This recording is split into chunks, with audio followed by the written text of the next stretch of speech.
The state of New York is considering a statute regarding the subject of standing, that is, the ability of a foreclosing lender to actually bring the action, concerned that lenders who do not have the standing have begun actions. The statute first proposes that the defense of standing that a borrower might wish to interpose cannot be waived. The status of the law now is that if a motion is not made as against the complaint, or this defense does not appear in an answer, then the ability to interpose the defense is gone.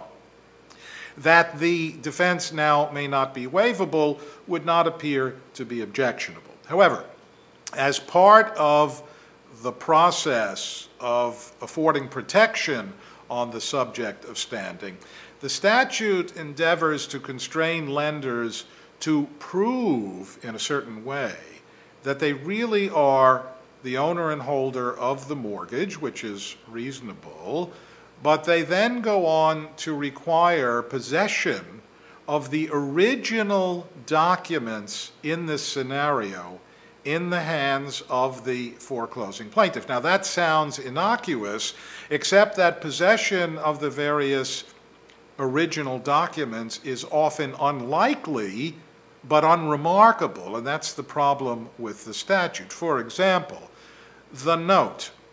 Mortgage notes can be lost. They often are. We need not explore why that happens, but they are. And a substitute for the lost note is a lost note affidavit, which has always been accepted by the courts, assuming it's otherwise valid, mindful too that a mortgage itself contains a promise to pay.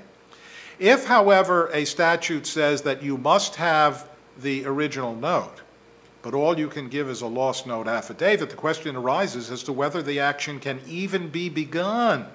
And this is a source of some great concern. Likewise, what about the original mortgage? Could it be lost? Sure. But a mortgage is a recorded document. Retaining the original mortgage has never been much of an issue because a certified copy of the mortgage is obtainable from the county clerk. It is a perfect substitute. It is as good as the original. You don't need it. But if the statute says you must have it and must produce it as a condition of prosecuting a foreclosure action, what if you don't have it, even though you don't need it? This is another unintended consequence which will create litigation which ought not to be created in our view.